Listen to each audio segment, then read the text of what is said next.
On the line with us today, we have Kurt from AusArmour. He's joined us to talk about the history of the museum and the Australian Armour AusArmour Fest coming up in the end of August, beginning of September. Kurt, would you How's it like to going, tell us? guys? Great, Hey, great to have you. great to be here. So tickets just went Yeah. on sale for AusArmour Fest the other day. They're all coming out. So John and I have already jumped on and bought our Commander's Deck tickets and booked some tank rides for the Friday, and we'll be looking to see what we can get on to the Saturday and Sunday. I hope you're looking forward to it. Is the entire museum basically gearing up towards that? Every year, it's what we all put our energy into. AusArmour Fest. The workshop guys, they just work flat out to get everything ready. Especially Steve. Steve's been phenomenal. He's resurrected some pretty grim looking vehicles even since last year. We just did an episode on the Gepard. He just finished that, and it had its big test drive, and yeah, that's sounding really good. We've got the T72 in at the moment. Its oil pump has absolutely emptied the whole thing full of oil, and it's everywhere. So yeah, that should be a bit of fun to get going. Now, Look, it's not always wanting to jump too far ahead, but the Gepard, is anyone trying to take that off your hands and get that back in service? I hear they're in high demand. Oh man, it no, but the we could definitely get a lot more than what we paid for it. One of the big issues we've been having has been actually getting parts for any kind of Cold War Soviet vehicle or NATO vehicle, especially Leopards, Gepards, and that sort of family. It's been a real struggle, and it's funny because we had an opportunity to buy some like a spare engine a couple of years ago before it all kicked off, and yeah, those things are just they're not available. So we've got to really take care of everything now. now. I've always wondered about the history of the museum. Opening in 2014, suddenly this collection's been put up as a open up as a museum. Um, how did it all come about? I mean, it's a strange thing to think of it about in Cairns. I mean, we're here in Canberra, and when I heard about the Australian Armour and Artillery Museum in Cairns, I thought, why would they be in Cairns? I've never heard of this sort of thing. I mean, but obviously it's a huge success. There's so many tanks there, and just but how did it come about? Well, in a previous life, when I was a bit younger, it was well before 2014. It was probably around 2010 or 2011. I used to work for the director, and he had a different business that he was operating that was doing quite well. And he said, "Oh, Kurt, you're good on the internet. You know, I want a tank." So what do you want a tank for? He's like, I want to go take it up the farm and drive it around and bulldoze trees over and just have a tank. I was like, okay, all right. And I sort of looked around, and we came across Millweb, which is a bit of an online sort of store for armored vehicles and that sort of thing. But they didn't have like any big tanks. They had like Saladins and Saracens and old guns and that sort of thing. But uh, after a little while, it was actually him that found our Centurion in Perth.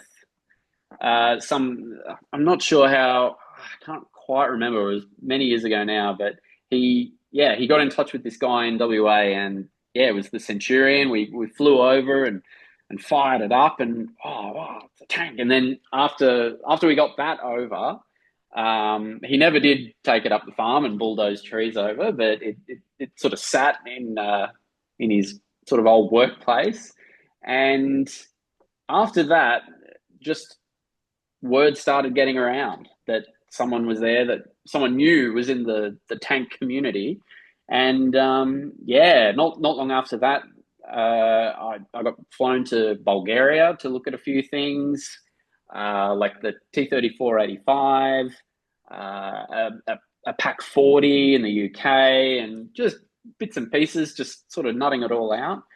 But the trick was actually trying to import these things. They're classed as Category R weapons in Australia, and the federal rules for deactivation were actually different to the state rules for deactivation. And to have Category R weapons in Queensland required, a special safe storage facility and all this sort of stuff. And it was really, really complicated. But yeah, just fast forward to now, and we've got 240 exhibits. So that's APCs, tanks, artillery pieces. It's just gone a little bit crazy. And we've still got some stuff coming as well. But we're running out of room. But the director's basically saying, okay, was there a reason for opening the museum, or was this a case of wanting to do something with the collection? He's quite the entrepreneur. So his personal collection sort of started getting rather large, and he thought he was phasing out. He was selling his previous business, and so he thought, I reckon I'll start a museum. And we've all gone, And because everybody his previous business was based in Cairns, that's where decided to build the museum. That's basically it. It's home for him, and it is a tourism hub. I was about to say, it is a bit obscure. Yeah, it is. It is from the Australian point of view. It's a very strange place to have an armor and artillery museum, but from a world tourism point of view, it is a very good place to have it. And look, having seen it, it's just amazing what's there. And I just wish I'd known about it sooner and could have taken that type thing. But as it is, it's we're really looking forward to AusArmour Fest, and hopefully we'll be able to catch up with you there. Now, a couple other questions for you is the obligatory, what's your favorite tank? What's your most interesting tank, or you most have a best connection with in the museum that touches you, or you think about when you think about the museum, whether it was the first one you bought, or the one that ran over your foot, or No, I haven't been run over by them yet, which is good. It's probably my favorite one. I've got two favorites. So the first one is the Panzer IV-D. It's just, when you think of like a World War II, well, when I think of a World War II tank, I think of that grey German stubby little barrel driving around, but it's got an original engine, original driveline. It's fairly complete. On the inside, not so much, but it wouldn't take much to fully deck it out. But I recently drove that one and the T-34-76, and that was just so much fun to drive. I'd never driven a tank before, and I've worked here for quite a while now, but that was the first tank I got in and was like, holy, it's like, I'm not a rev head or anything like that, but that I suddenly understood what all the fuss was about. So that's really interesting, because by reputation, the T-34, obviously we've never driven tanks, but by reputation, the T-34 has a pretty bad reputation as being hard to drive. But you reckon it was fun? Oh man, no! Like the power you got when you put your foot on the accelerator was just, it was awesome. The Panzer IV, I think it may be because it's original transmission and engine. I felt kind of a bit afraid driving. You don't want to break it. I don't want to break it. And the German stuff is, it is robust, but they're not making the stuff anymore. You know what I mean? So yeah, tricky to maintain and all that sort of stuff. But yeah, the T-34-76, it was just, awesome. Yeah. So with the event coming up at the end of August, how do you think the event will go, and the crowd sizes you got expecting about after the last couple of years, or anything special going to be happening for it? So this year, it's the Stug 3G that Bo has been working on will finally be running. It will absolutely be running. It's really close now, and that is going to be just awesome. That is going to be really special. It's a bit of a shame only Bo will be driving it, because it's going to be really nice to drive, but it will be really nice to ride in as well. You'll because it's got the front of it, the transmission differential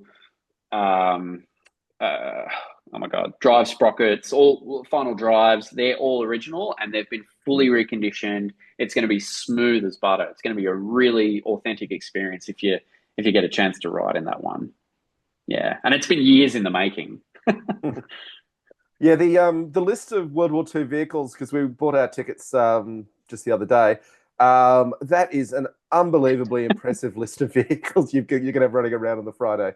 Yeah, yeah. I got it didn't here think it in was front of me. possible. Well, yeah, and the fact they're all under one roof and that you can kind of ride in them all. That's what makes our event kind of different from like Bovington's or Overloon or those other ones in Europe. Like this is a one-stop shop for some really iconic and special vehicles. Yeah. And what other tanks are in the process of getting built up at the moment that will hopefully be available on for the weekend to run around? I know, yeah, as we said before, the Sentinel's being worked on. Whether or not that'll get up and going, that's a point of contention, or whether or not there'll be other things. What other ones? That one probably wouldn't be ready in time. That one will be quite a few years away yet. I was a bit cheeky when I did that video, but the point is it is salvageable. Yeah, and look, there's I mean, a lot of people aren't going to know about the Sentinel, but from the Australian point of view, it's our tank. It's the one tank that we actually built, and so it'd be nice to have a one up and running that yeah. Look, I agree. I've been lobbying the director to get that show on the road, but he's holding firm. He reckons we've got other projects ahead, that take precedence, like like the KV1 or another Stug or all these silly things. Well, the Type 95, as you were saying before, will that be Type 95? Will that be up and going by the thing, or we don't know yet? No. So Daryl and Jesse, they're working on the Wesp at the moment. That's the German self-propelled artillery piece on the Panzer II chassis. That one will probably be 12 to 18 months. So they'll still be working on that during AusArmour Fest. Bo will have finished the Stug and he'll be on the Stug 3B, which is the early war Stug. By that point, that one's I don't think that'll be ready, but it'll be close, hopefully. And then one that I would love to see going that may be up and running will be the Chieftain, depending on if we get a bit of assistance. Yeah, the British Chieftain. Can I just ask a quick question on the Sentinel? Are you putting a different engine in, or are you going to try and get the triple Cadillacs going? We'll have to. We tried on the vehicle. We tried on the vehicle when we were looking at it for the video to have a bit of a look. But to get a proper look, we'd have to take the deck off, and where it is a bit tricky. Couldn't get the forklift in. So to have a proper look at the engines, we'll have to take the deck off and then pull them apart and really dive into them to make sure. But if we can, we'll use the original engines for sure. But otherwise, yeah, there's three packs in there, so there should be there'll be alternatives if we need to stick them in. Now, while we're up at Cairns for the event, we're going to try and organise a pub night. Can we interest you in coming out to the pub with us on probably the Friday night, John? Yeah, you're going to be too busy with cleaning up after the event. Yeah, we'll be cleaning up after the event, but I'm actually a new daddy. There you go. I just had my first child in January, so he'll still be a little bubby boy. I'll probably need to, I'm calling in that weekend as a special favour from the missus. So I just wanted to put the invite out there, so it wasn't going to miss the opportunity to invite you out to the pub if you could. I tell you what, the boys in the workshop would definitely love to hang out, and the guys in the museum as well. Right. I'm sure we could probably tee something up. That would be lovely if we could get some people coming out, because we just want to come out after the event and talk tanks and how much fun we've had during the day. Are you guys coming up earlier at all by any chance? We'll be up on the Thursday, but we'll be hanging around for the Monday probably. Yeah, nice. Definitely, it's very exciting on Thursday. There's a real buzz of anticipation in the air, whereas of, as we sort of of what's driving everything, working, preparing it. of what's working and what's not. Yeah. Oh, there's a lot of fast, stern looks as people walk by. You know, oh, this isn't working. Oh, shit. So, but on the Monday, it's very relaxed, and we're hosing things down and that. So try and get both days if you can. That's yeah, you can see the contrast. Right. All right. John.